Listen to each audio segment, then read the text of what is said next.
TP in the place to be, man. Y'all go ahead, hit the like button, man. Go subscribe if you haven't already. Finna go ahead and get into it, man. Today we got witnesses and classmates of the would-be assassin talking about the Trump assassin and what went on. So let's go ahead and get into it, man. I don't know if y'all know what happened, but President Trump got popped at while he was at a rally. He got hit up in his ear. He said he heard the bullets whizzing past his ear as he got hit up. Somebody was hit up behind him. He passed away. A father. And also, I think somebody else had got hit too. So let's go ahead and delve into it. Y'all drop your comments on how y'all feel about it right now. We're finna go ahead and get into it further. Without further ado, let's go ahead and get into it. You saw the president that he was talking about immigration and pointing over to the screens. And then the next thing that we knew, we started to hear shots ring out. It happened so quick, like just 3 shots. There was 20 Secret Service agents running around like chickens with their heads cut off in that field. We don't yet have any information about the motive of the shooter. We know who he is. I urge everyone, please, don't make assumptions about his motives or his affiliations.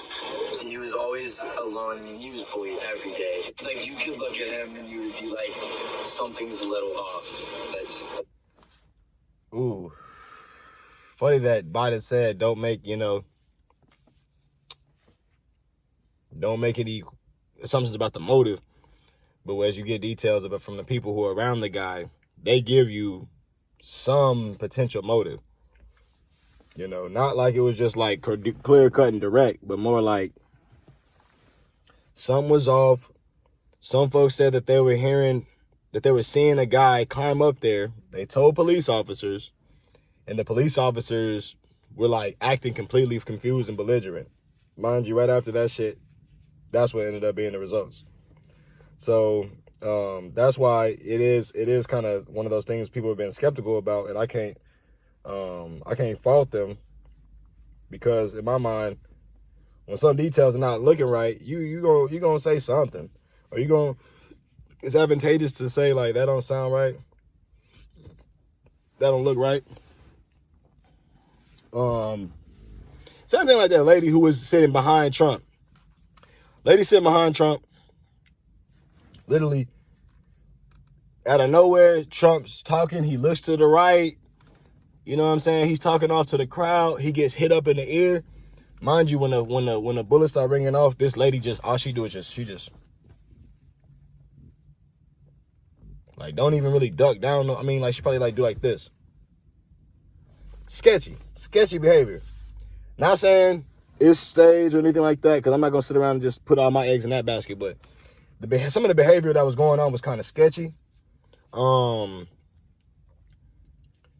It seemed like maybe some folks was in on it. Doesn't mean that they were a part of either political party. Some of these folks could just want they could just want the political figures to be gone. You know what I mean? Like, that could be one of them things where it's like, it could either be, it's kind of hard to investigate, which is the reason why a conspiracy theory is easily the route people take. You can't answer it. You can't say if it's the right answer or not. So all you're going to do is just kind of put this piece over here and this piece over here together and this piece over here and this piece over here together. Hopefully other folks is putting, some pieces together over here and over here, so that we can still, we can start getting a good idea of the picture of what was going on. Because at the end of the day, we don't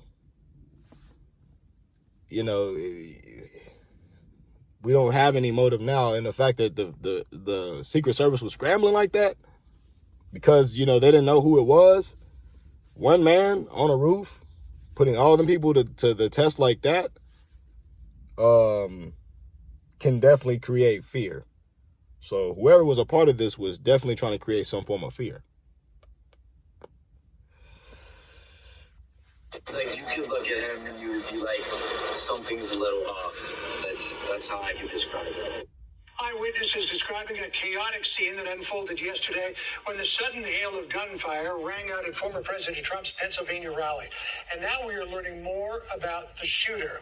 Hello and welcome back. I'm John Roberts in Washington. Sandra, there's a lot of questions yet to be answered. And a lot we're learning at this hour. I'm Sandra Smith in New York, and this is a special edition of America Reports on this Sunday. The FBI is investigating the incident as an assassination attempt. Here's what we know so far. The FBI revealed a 20-year-old shooter, Thomas Matthew Crooks, acted alone. He used a gun that was found near the scene, and Fox has learned it was legally purchased by Crooks' father. Right now, the FBI is sifting through DNA. Hold on, let me hear that back. Matthew Crooks acted alone. He used a gun that was found near the scene, and Fox has learned it was legally purchased by Crooks' father. Okay, now the news lady, I'm not trying to get on your ass because they probably told you to say this, but what does that even mean? He used a gun that was near the scene, that was purchased by his father. If he was black, they say he took the gun, you know what I'm saying? He bought the gun, took the gun, brought it with him, and did this, that, and the third. I'm not saying they're not saying that because he's black, but like, what are we even saying? Like, a gun that was near the scene. It was bought by his dad. It was his dad's gun. It wasn't near the scene. He brought it. Clearly, he brought it or his dad brought it. You know what I'm saying? Or a homie, one of his friends, which they saying he don't have friends. This is the only thing that it could be is one of his friends took it, you know, maybe knew where it was, took it, and then he hid it, and now he took it again. Like Matthew Crooks took it. That would be the only thing that we're not getting any detail of. So I would go and say he took it from his dad and brought it there. Not know, oh yeah, the gun was near the scene. Clearly it was near the scene. He shot the people with the gun. I'm lost. Like, my fault. We gonna act like he shot him with his 2 fingers, and now we're looking for his 2 fingers and a thumb to figure out we can get him locked up for all the people he hit up with his 2 fingers and thumb. Clearly, he used a gun. And now that they find out it's an AR, he used the AR style rifle. Okay. That don't mean all AR people who all have ARs are bad. You know. And also, mind you, the Republicans are the ones who typically have the guns. As we know of, are the ones who, you know, sometimes are inherently more violent. Not saying the Democrats aren't violent, because, you know, all it would take is like an Antifa type of situation. And now we're going to rule out the Democrats because they're saying no guns, no guns, no guns. But that doesn't mean that the person who had, like, it don't mean that he didn't, like, it just doesn't mean that there's no way to get guns, which still makes it more dangerous for people who can't access them. But, you know. Father. Right now, the FBI is sifting through DNA evidence, fingerprints, and any social media presence as it tries to determine the motive. All right, let's get right to David Spahn. He's live in Washington. He's got the latest on this investigation and what we are learning right now. David? Sandra, something we've just been able to confirm through the Secret Service. According to a spokesperson for the Secret Service, local authorities were aware of this threat shortly before President Trump was fired. If they pull up that guy who end up saying, yo, he's climbing up that building, I'm going to be honest. Yeah, local authorities going to look like some freaking donut shop ass niggas. You know what I'm saying? Because how y'all miss this? You know what I'm saying? Like, how you just wasn't looking for it. Upon shortly before shots rang out at this rally last night, and when the local police tried to make contact, that's when the shooting started. There are still questions, though, as to why the Secret Service was not aware of this threat before it happened. Now, technically, it was outside of the perimeter where this suspect, Thomas Crooks, was with his gun. It was with an AR-556. This is being investigated per FBI officials as potential domestic terrorism. The FBI trying to get access to the suspect's phone. Now, they have his phone physically at the lab, the FBI lab in Quantico, Virginia. They just... Hold on, bro. Hold on. Whoa, like, whoa. Like, Whoa, my fault, dog. That's crazy. That's crazy. I'm sorry, y'all. I know y'all gonna look at me like, bro, why you blow up? Like, but nah, this just hit me different. And it might hit some of y'all, bro. This is how I look at it. Bro literally blew at a former president. Hit him in the ear, basically. Grazed him in the ear. He bled. He grazed him in the ear. How is that a potential domestic terrorist attack? Like, what? The potential? He blew and killed a man. Like, bro, this is what I'm talking about, dog. This is the reason why it's kind of just be sounding stupid sometimes. Like not saying our law department is completely stupid, but there's parts of our law that are still kind of dumb. Because I understand that they probably, they're trying to like walk on eggshells, only give the information out that's given to them. But it's not potential domestic terrorism when they blow at them. JFK got hit up. Do we need him to get hit up for it to be like, oh no, it's domestic terrorism? No, an attack is an attack, bro. So we got to stop sugarcoating how these situations keep, like, how they end up going down, because it's real weird that all this goes down. It's getting all this media coverage, everybody seeing it happen, but then in our minds we're gonna say like, oh, it's potential. Like, what are you talking about? That happened. You can't try to, like, half of a whole step is still half of that step. You know what I mean? We can't act like we didn't see it happen. Can't act like, oh, nah, they hit him up, he's gone. I mean, the dude was blowing at Trump, hit another man up, that dude passed away. Trump got hit in the ear. They ran. Dude had AR and explosives in his car. But not a terrorist, though. Not a domestic terrorism. No. Like, we need more details. Like, was it something he said? Bro, explosives in his car. Like, if bro wanted to drive his car into the rally after he blew, like, start hitting people up, he could have really took something out. So, while we kind of, like, stepping around it all scary, we need to really be able to say, like, what it is, bro. And that's what's kind of annoying is, like, yeah, we're not going to throw the blame on this party or this party because we don't know who did it, but it makes more sense to say, like, bruh, like, no, this is what happened. It is domestic terrorism. It don't matter if it was on this side or that side. It don't matter if it happened to the former president, this president, Obama, Bush, you know what I'm saying? Anybody who's alive still. If they got hit up, bruh, or blew at a rally, it would look bad. The Secret Service, I know y'all trying to save y'all's face. Picture being a security team and the person y'all trying to secure got hit up. And y'all got to the situation maybe like a few seconds after. I ain't gonna fault y'all for saying y'all ain't just like jump dead, like, directly on him, because it took y'all a little second, but y'all got on top of him, got him up out of there. But to save face, it would sound very much advantageous for y'all to say, oh yeah, it was potential. It wasn't really that big. It wasn't that big. Bruh, that's big, dog. Like, come on, man. Come on now. If everybody's talking about it, it's big. Because if it had went the wrong way, it would have been a completely different day today. America would have been probably going up in flames or something, like, something.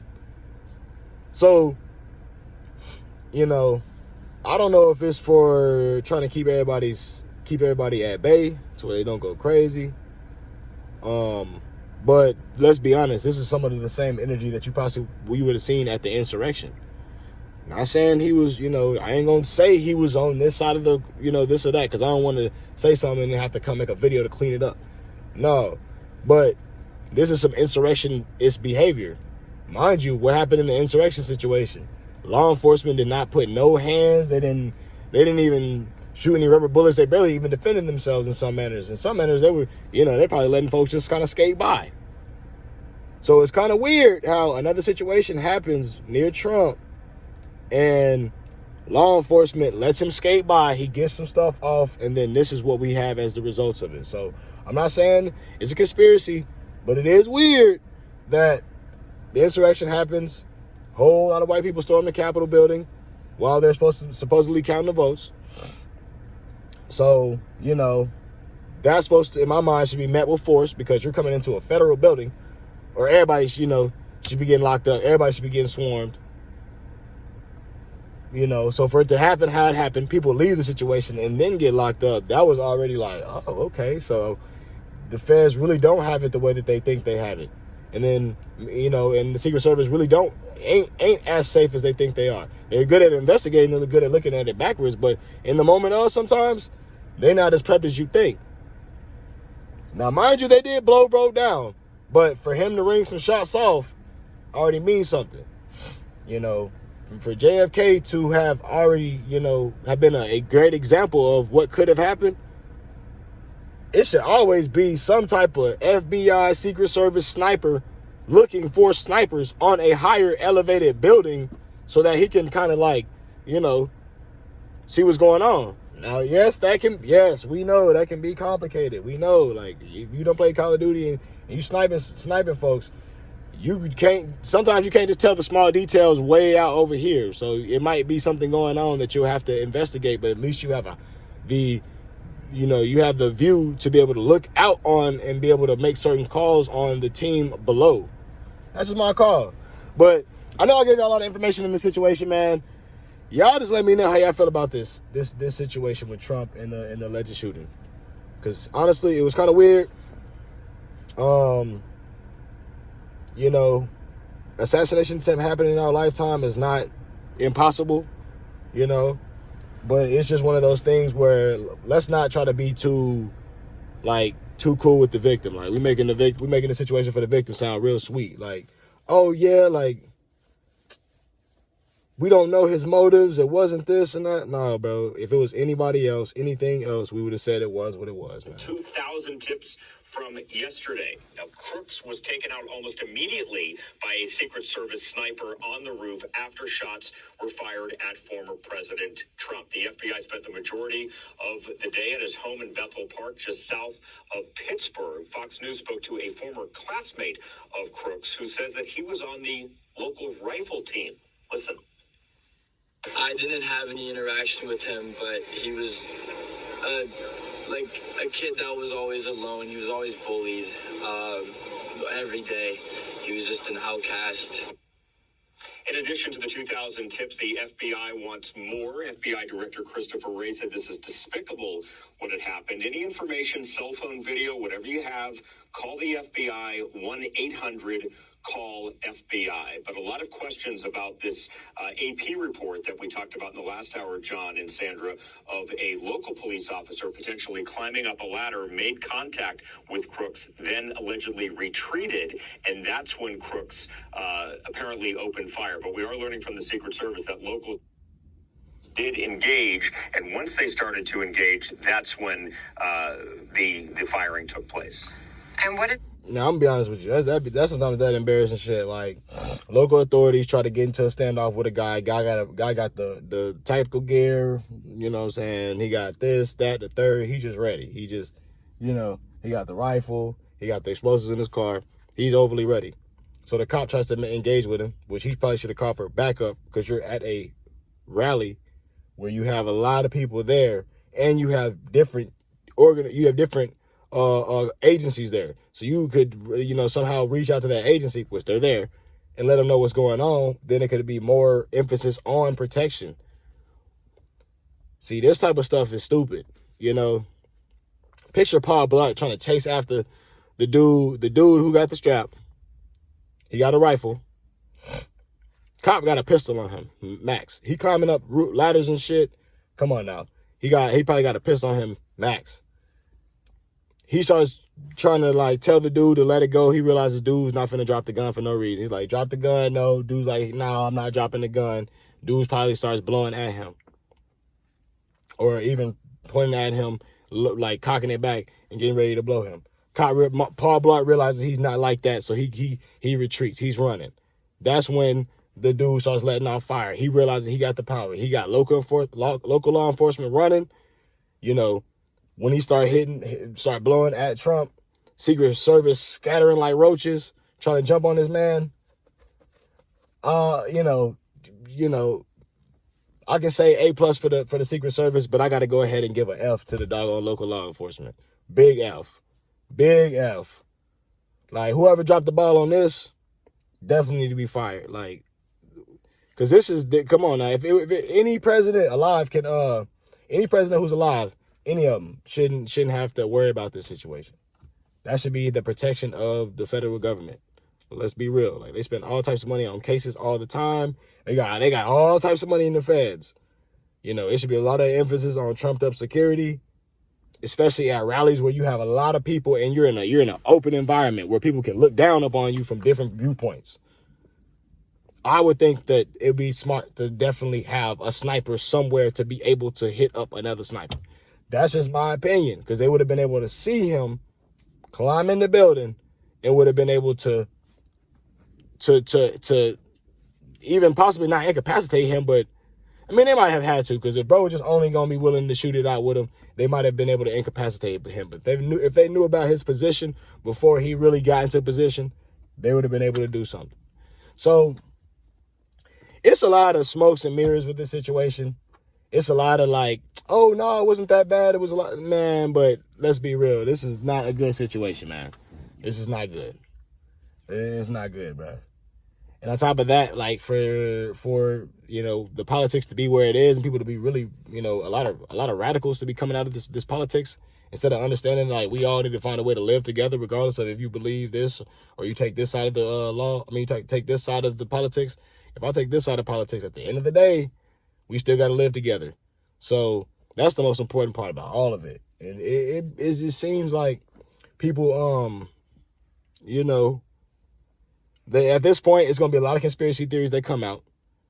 People going to be going down rabbit holes that typically not going to lead them to much places. Some folks might go down rabbit holes that might lead them somewhere, you know, mind you. But I'm not going to be doing all that on my channel.